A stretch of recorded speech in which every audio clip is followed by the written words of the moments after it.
أعوذ بالله من الشيطان الرجيم. بسم الله الرحمن الرحيم. إن هؤلاء متبر ما هم فيه وباطل ما كانوا يعملون. سورة الأعراف 139 نمبر آیت. په دې آیات کې د موسی علیه السلام د باقی حصہ ذکر کیږي او د موسی علیه السلام د قوم او د موسی علیه السلام د فتح نه وروسته د دشمن د هلاک کېدو نه وروسته د بنی اسرائیلو بغاوتونه او سرکشیانې ذکر کیږي چې د دومره لوی احساناتو نه وروسته بنی اسرائیل چې کوم د الله تعالی شکر گزار بندگان جوړ نشو بلکې هغوی د سهولیات او د راحتونو لیدو سره سم د عامو خلکو په شان کې نور هم باغیان شو او هغوی د عیش پرستی او د عیاشۍ ژوند ته بیا اهمیت ورکړ. گویا چې دا حصہ د بنی اسرائیلو طرف نه یو شکوه ده بنی اسرائیل په باره کې. موږ دې ځای پورې وویل چې کله په دریای نیل باندې بنی اسرائیل د موسی علیه السلام د معجزې په ذریعه باندې پورې وتل، فرعونیان د اول نه اخره پورې غرق شو. چې کله شام ته واوښتل نو په دغه حدودو کې دوی به یو داسې قوم باندې تېر شو چې دا غوڼ قوم را جمع شوی دی، بت پرست خلک دی، ډېر خدایان یې جوړ کړي دي بتانو نه او دغه ټولو بتانو ته دوی په سجده باندې پراته دي، عبادت یې کوي. نو بني اسرائیلو د موسی علیه السلام نه مطالبه وکړه چې موږ له هم داسې اله پکار ده چې په سترګو باندې ښکاري او جسم لري لکه څنګه چې د دوی بت پرستانو خدایان دي. وایي موږ ته موږ خو د الله تعالی بندګي وکړه، الله تعالی بندګي موږ منو، خو دغه الله موږ ته په سترګو باندې نه ښکاري. نو چې په سترګو نه ښکاري نو موږ پرې خوشحاله نه یو، موږ له یو مجسم اله پکار دی. یو ناجایزه کافرانو غوندې کې مطالبه وکړه. نو موسی علیه السلام هغوی ته وویل چې ډېر جاهل خلک یې، انکم قوم تجهلون، تاسو داسې قوم یې چې زور جهالت ته پکې وسم پروت، داسې ناجایز یې وسم وایي. بیا موسی علیه السلام ورته وویل ان هؤلاء یقینا دا خلک دا بت پرستان چې دي متبرن ضایع دي، برباد دي، ما هغه څه هم فيه چې دوی په هغې کې اخته دي، په کوم څه کې چې لګېدلي دي دا هر څه برباد دي، ضایع دي. وباطل ما كانوا يعملون، او ضایع دي هغه څه چې دوی کوي، کوم عملونه چې کوي د عملونه هم ضایع دي، د دې د الله تعالی په نظم باندې هېڅ حیثیت نشته، څه فایده نه کوي. شرک او دوکه پر هېڅ ذره فایده نشته، نقصان ډېر زیات دی، فایده نشته. او د چا بندګي چې کوي د چا ته چې لګېدلي دي دغه هم ضایع دي، ګټې بوتان به څه وکړي دا هم ضایع دي. نو چې کله د عبادت هم ضایع شو او د چا بندګي چې کوي هغه په خپله باندې هم ضایع شو، د دې عمل فایده څه شوه؟ ذره فایده نه شوه، بلکې یو نقصاني کار شو. قال نو موسی علیه السلام ورته بیان وویل اغیر الله ابغیکم، ای زه بغیر د الله نه ولټوم الها بل خدای، هغه د ځمکو د اسمانونو مالک پرېږدم او په ګټو بتانو پسې ورپسې شم. وهو فضلکم، او دغې الله تاسو غوره کړي یې علی العالمین په نورو مخلوقاتو باندې. بني اسرائیل ته تاسې په نورو مخلوقاتو باندې غوره کړي یې. د دې نه دا مسله نه ثابتېږي چې بني اسرائیل له دې امت نه غوره دي، داسې نه ثابتېږي. ولې؟ ځکه تفسیر جلالین نه دې جواب کړی دی چې وهو فضلکم ای فی زمانکم، چې دغې الله تاسو غوره کړي په خپله زمانه کې. دا خبر یقیني ده چې کوم وخت موسی علیه السلام وو او په موسی علیه السلام کوم خلکو ایمان راوړی دی په دغه زمانه کې دغه ایماندارو نه خو قیمتي نور څوک نه و، نو ایمان به بني اسرائیل راوړی دی. نو بني اسرائیل چې کوم مؤمنان دي په دغه زمانه کې دوی خلکو بهترین خلکو نور خلکو نه بهتر او غوره، خو د دې امت سره مقابله کې سمیږي نه. په دې امت کې چې کوم نیکان خلک د هغې سره نه سمیږي، کوم چې فاسقان فاجران دي د هغې بحث څوک نه کوي. دویم جواب دا دی چې د غوروالي معنا په دې اعتبار سره مفسرین اخیستلې ده چې دې الله تعالی تاسو غوره کړي په ځینې داسې نعمتونو سره چې هغه نعمتونه یې نورو خلکو ته نه دي ورکړي. لکه بني اسرائیلو ته دریاب ودرېدل عام خلکو ته نه ودرېږي، بني اسرائیل ته به د اسمان نه طاهر خوراکونه راتلل عام خلکو ته نه راځي. بني اسرائیلو چې کله په کوم ځای باندې به تېرېدل نو په اسمان کې پسې ورېځې ګرځېدلې، په بل چا پسې نه ګرځېږي. نو دا غوروالی په خاص نعمتونو کې و چې دغه نعمتونه نور امتیانو ته نه دي ورکړل شوي. او یا دا ده چې غوروالی د دوی مطلقي غوروالی دی، خو په خپل زمانه کې د خپل زمانې نه وروسته بیا د دوی غوروالی ختم شو. البته دې زمانه کې چې کوم بني اسرائیلو ایمان راوړی دی نو دغه بني اسرائیل ته به ډبل اجر میلاویږي، هم د تورات هم د قرآن همدغه شان چې کوم عیسایانو راوړل هغې ته هم ډبل اجر میلاویږي چې کومو خلکو تورات هم منلی خپله زمانه کې انجیل یې هم منلی دی قرآن یې هم منلی هغې ته به درې چونده فضیلت میلاویږي په دې وجه باندې د اسلام دشمنان او بیا خاص کر د پښتنو دشمنان هغوی څه تاریخونو کې ثابتوي چې یاره پښتانه د بن اسرائیل یوه ډله ده نو که د بن اسرائیلو ډله شي او ایمانداره ډله ده نو هېڅ څه قباحت نه لري قباحت به هله لرلی چې کله دوی ایمان نه لرلی چې کله ایمان لري او دا د بن اسرائیلو ډله یې په قرآن ایمان راوړی دا خو له ټولو نه قیمتي خلک شو لا بهترین خلک شو ځینې خلک چې کوم دی پاکستان کې قوم پرست خلک هغوی دا ثابتوي چې پښتانه چې کوم دی در چنګیز خان اولاد دی او د پښتنو ته خان وایي کله ورته پټان وایي کله ورته خان وایي دا ورته په دې معنا سره وایي چې په چنګیزۍ ژبه کې خان حکمران ته وایي نو د چنګیز خان چې څومره خاندان هغه ټول کې خان ټکی پکې و ځکه حکمرانانو نو دوی خو به دغه اصطلاح باندې پوهېږي دومره نه خو هلته کې خان لفظ استعمال شوی دی نو کوشش کوي چې دغه ناجایز نوم په پښتنو باندې وروتپي ځکه دا د خپل زمانې یو بدنام مجرم ګمراه خلک تېر شوی دی اگر چې په دې کې وروسته ځینې خلکو ایمان راوړی دی اسلام یې قبول کړی دی ډېر ښه خلک هم دې کې تېر شوی دی لکه د چنګیز خان په اولاد کې برکه خان چې کوم دی په نسو کې مسلمان شوی دی وروسته او بیا دغه سره یو لویه ډله بیا د دغه چنګیزیانو خلاف جنګېدلي دي د اسلام دپاره غټې غټې قربانۍ هم ورکړي دي خو دا خلک چې خان ټکی کم استعمالوي نو دا د یو بل خراب نیت استعمالوي داسې نه چې ګنې تاسو غیرت کړی داسې خبره پکې نشته دی بلکې دا ثابتوي چې تاسو وحشي او درنده خلک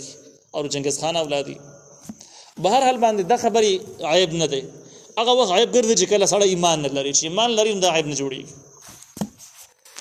نو الله تعالی وهو فضلکم علی العالمین الله تعالی تاسو غوره کړي په نورو مخلوقات باندې په خپله زمانه کې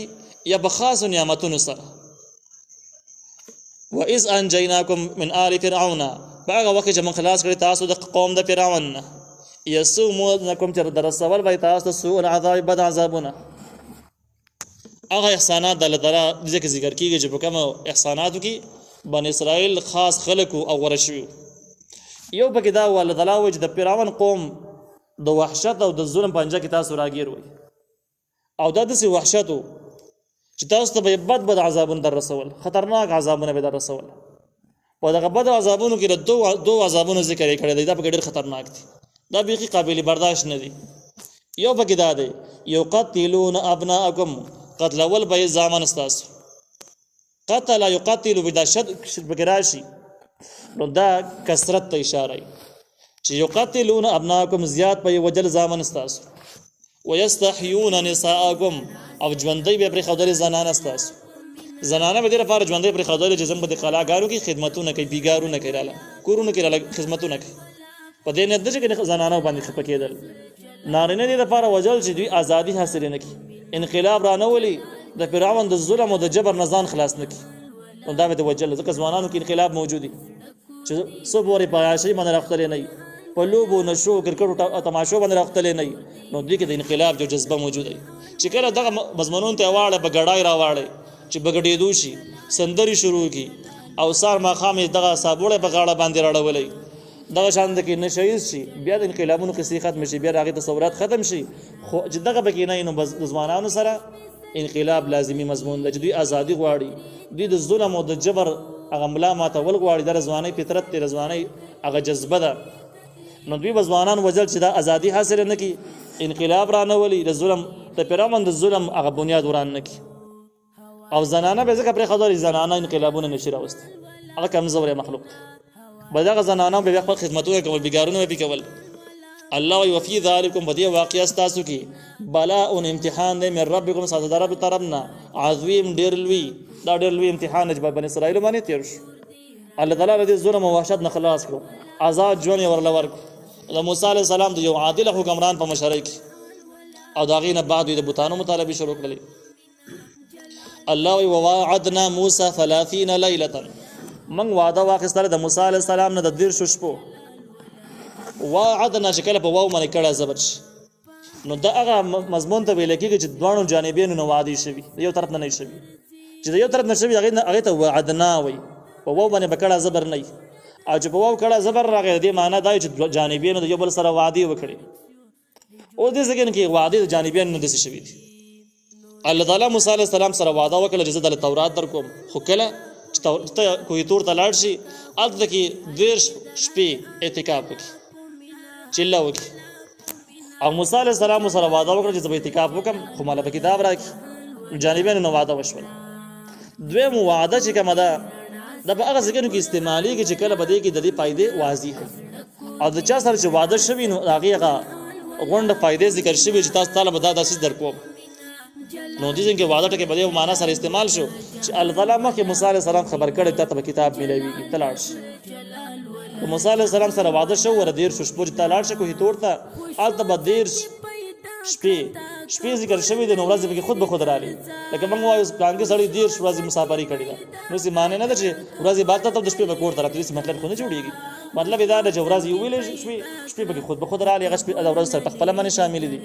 نو 10 شپې یعنی سره د ورځو دا د واده د الله تعالی د موسی علیه السلام نه اخیستلي و چې تورات به واخلي تورات به ته میلاویږي خو ته به کوهي تور ته لاړ شې دا شپې به هلته عبادت پکې صرف عبادت پکې اذکار پکې روژه به دې نیولي لمونځونه پکې د هغې نه بعد به ته کتاب میلاو شي دا واده موسی علیه السلام سره په هغه ټیم کې وشوله چې کله بن اسرائیل د موسی علیه السلام نه مطالبه وکړه موسی علیه السلام ته یې وویل چې ګوره اوس پرامن زندګي ده د شام علاقې دي بالکل اقتصادیات بیخي برابر دي ځمکه دومره پیداوار کوي چې هر شی پکې موجود دی نو مناسبه دا ده چې اوس موږ د الله تعالی صحیح بندګي وکړو او موږ اوس کولی شو نه د فرعون ظلم شته نه غربت شته دی او نه د پردو کورونو هغه دهقاني شته دی نو په دې وجه باندې موږ عبادت ته صحیح برابر اوس د الله تعالی خدمت ته جوړ شوي که ته موږ له یو آسماني کتاب راوغواړو چې په هغې باندې موږ عمل کوو هغه شان عبادت کوو هغه شان د الله تعالی خبرې عملي کوو نو ډېره ښه خبره به موسی علیه السلام د بني اسرائیل د مشوره خوښه شوه او د الله تعالی نه کتاب وغوښتو نو الله تعالی ورته وویل چې کوهي تور ته به لاړ شي هلته به 10 شپې او سره د ورځو په اعتکاف کې اوسېږي روژه به دې نیولي دا چې کله پوره شو بیا ورته د کتاب میلاو شي الله تعالی وایي واتممناها موږ پوره کړې دغه 10 شپو لره بعشر په 10 نور سره د دغه 10 سره 10 نور ملګري او ورته مو ویل چې اوس به 10 نور هم پاتې کېږي فتم میقات ربه نو پوره شوه نیټه د رب د 40 لیلة سوریخ شپې ډېر شو چې 10 ملګري کې دې نه سوریخ جوړېږي دې ځای کې یوه دا مسله ده چې الله تعالی موسی علیه السلام د 10 شپو دپاره لېږلی بیا ورته هلته وویل چې اوس 10 نور هم ایثار شي نو وایي دا کار ولې وشو الله تعالی ورته په اول سر کې داسې ولې نه ویل چې سوریخ ته شپو له لاړ شه بیا به راځي یوه سوال خو دا شو د دې سوال چې کوم دی جوابونه یې مفسرین او روح البیان تفسیر قرطبي مختلف جوابونه ذکر کړي یو جواب دا دی چې کله څوک یو کس ولیږي یو کار دپاره او هغه کس دغه کار په دغه ټیم کې سر ته ونه رسوي څه کمې پکې پاتې شي نو پکار ده چې هغه ته نور ټیم ورکړی شي موسی علیه السلام لېږلی شي د 10 شپو دپاره خو د ایمان هغه کیفیت هغه مرتبه هغه صلاحیت هغه موسی علیه السلام په 10 شپو کې حاصل نه کړو نو لاس یو څه نورې ملګري کې چې اوس سوریخ شي په سوریختو کې به حاصل شي د سوریختو شپو یا د سوریختو ورځو په تربیت کې ایمان دپاره مضبوط دخل شته یعنی سوریخ شپې چې ته کله عبادت کې اعمال کې ستا په باطن کې به ډېر غټ انقلاب راځي او د دې تایید د یو حدیث نه هم معلومیږي چې نبی علیه السلام فرمایي چې سړی سوریخ ورځې عبادت وکړي دا په ځکه کې الله تعالی یو نور را پیدا کړي داسې یو باطلي نور چې هغې په وجه باندې به د حق او د باطل پهچان ډېر په اسانه باندې کوي دې نه معلومیږي دا چې سوریخ شپې یا سوریخ ورځې عبادت دا په انسان په باطن کې په روحانیتو کې زبردست انقلاب راولي همدغه وجه د تبلیغي جماعت هم سوریخ شپې د چلې په نوم باندې یو پروګرام په هغې کې شته دا شریعت سره مناسب حکم دی اگر چې خلک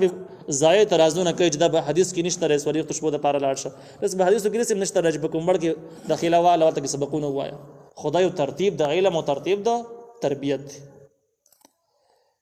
نو یو دا خبره شوله دویم جواب چې کوم دی مفسرینو دا هم نقل کړی دی چې موسی علیه السلام کوهي تور ته لاړ نو دی به هلته روژه او داسې به روژه مسلسل روژه به مسلسل معنا دا ده چې د ماښام به روژه نه ماتوله به چې څنګه دی تلې د روژه شوی دی نو شپه ورځ 10 شپې او 10 ورځې روژه هلته روژه نیولې وه روژه پاتې شو د شپې به روژه نه ماتوله بیا چې کله 10مه روژه پوره شوله موسی علیه السلام روژه ماته کړله مسواک یې وواهو هغې نه بعد د الله تعالی سره خبرې وشوې چې کله خبرې وشوې نو الله تعالی ورته وویل چې اوس په 10 شپې نور پاتې کېږي ځکه چې ستا د روژې د وجې نه ستا د معدې نه چې کوم هغه بخار بیر بار ته راوته دی خولې نه هغه زما ډېر خوښ او تا مسواک په ذریعه باندې ختم کړ. اوس به ته روزانه سي 10 ورځې نوره چې هغه کیفیت بیا پیدا شي او د هغې نه بعد به کتاب درکړم. دا پکې دویم روایت دی. اوس دې ځای کې دا مسئلې شوې. یوه خبره دا ده چې په دې ځای کې د شپو ذکر دی د ورځو ذکر ولې نه دی 40 لیلة د 40 ایام ولې ذکر نه دی 40 یوم.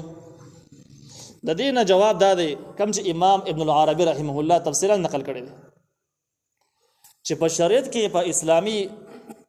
احکامو کې په عباداتو کې مناسکو کې قمری حساب معتبر دی سپوږمۍ والا حساب معتبر دی لکه دا روزانه او حج او دا زکات دا نور معاملات چې کوم دي عبادت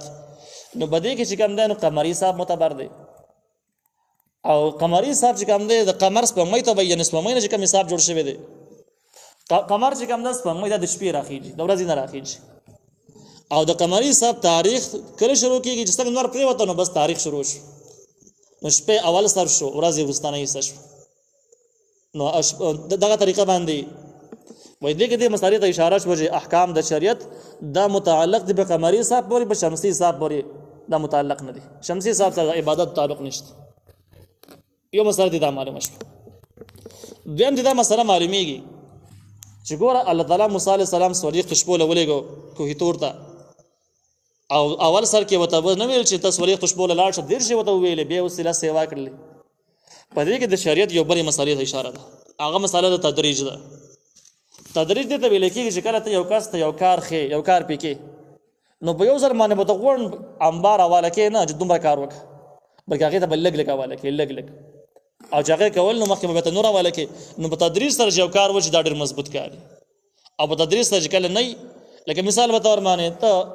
زمینداره کې مزدوري کې یا کور جوړې خو داسې کار دې شروع کړی دی چې سحر لګیا شوی یو ماښام شو سبا سهار شو خو ته پکې دمه نه کې تدریج نه کې مسلسل لګیایي دا کار به ته سونه شي داسې به بیمار شي جاړس بدن پاتې شي کومې پیسې چې در سره غونډه او بیمارۍ باندې بدن لاړې شي یا دغه شان د یو ماشوم دی ته د سبق خو تا کېنه او بس او درې شروع وکړه او دا اول د قاعده د اول سره نو تراونی ولا په اخر سره ته ختم کړل بیا د قران ته مخې ته کې خو هغه ته په یو ځای باندې ختم کو بیا ته بس په یو ځای باندې ختم کو کتابونه انبار ته مخې ته کې خو دا چرته نه کتاب سوچلې ونه دا چرته نه حل کیږي نو بده کې تدریج ته اشاره شوله. دغه شان الله تعالی چې کله زمکه او اسمانونه جوړول نو هم دای په شپږ ورځو کې دا نظام مضبوط کو حالانکه الله تعالی چې د لفظ د کون استعمال کړي و نه ارس موجود شوی وي په دې باندې یو منټ هم نه ځای کېدو الله تعالی په شپږ ورځې واخیستلې په 6 ایام همدغه تدریج ته اشاره ده چې په دې دنیا کې په دې کائناتو کې چې کله یو کار کې په تدریج سره به کې لګ لګ به یو ځل باندې بینه کې نو په دغه طریقه باندې موسی علیه السلام ته تدریجاً کاراواله شو او دا مسله معلومه شوه چې جلبازي په اسلام کې منع ده چې بس دا مې خوښه شوه دا مې نه خوښه شوه او دا منم او دا نه منم جلبازي په اسلام کې دا منع ده. په هره مسله کې به تحقیقات نو وروسته به یو انجام ته رسېږي او تحقیق نه بعد کله ته انجام ته ورسېږي د کار ډېر مضبوطي. اوس دې واقع کې به تاسو وروسته وینئ